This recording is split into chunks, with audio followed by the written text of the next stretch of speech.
Hello everybody and welcome back to my channel. My name is Wendy if you're new, and we broke out the pressure canner today and we are going to pressure can deer meat.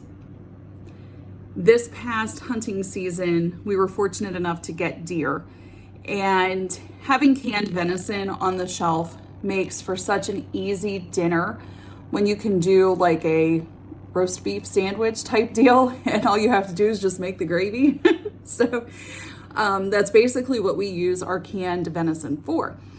It's also good to make a stew with, or however you want to use it. But it is one of the simpler things to can, and it's going to add some diversity on your shelf. So let me show you how easy it is to make your own canned venison. Let's go.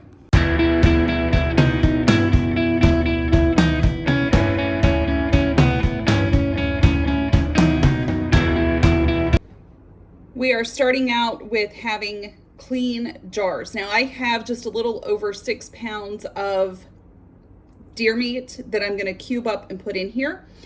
So usually about a pound fits in each jar. So you don't have to sterilize your jars, but you do need to wash them and make sure that they are clean, and run your finger along the edge and inspect for any cracks or divots that might be on the rim that will prevent a good seal. So this is how easy it is to can deer meat. Get your jar, put your meat in.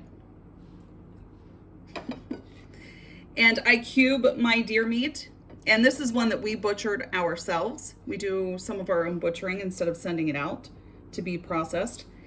All right, that's it. You want a 1-inch headspace. We have not cooked this, so you do not need to add any liquid at all to this jar.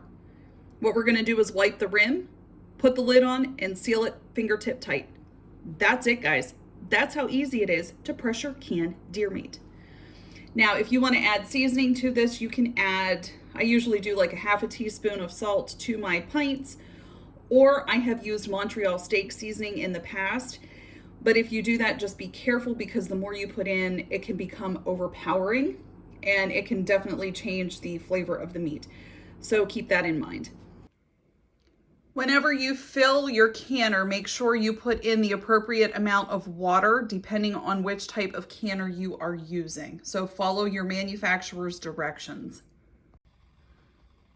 All right, guys, cook time for this. So we are going to use the pressure canner I have that has weights and not a dial gauge. So we let this vent for 10 minutes. And if you are at 1,000 feet or below, you can use 10 pounds of weights. But if you're like myself, who is at around 15, I have to use 15 pounds of pressure. So once this has vented for 10 minutes, steam has come out, place this on, and then we're gonna process this for 75 minutes once this has started to rock. If you are new to canning, when I say the word venting, the steam coming up here is what I'm talking about. So you want that steam to come out of there, and do that for 10 minutes before you even put your weight on.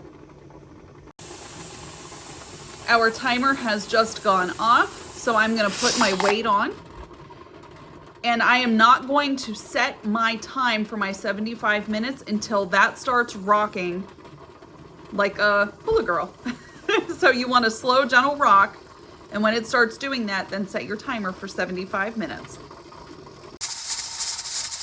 Our timer has just gone off, so the only thing you want to do at this point is just turn your stove off. Do not remove your weight until that pin back there has dropped.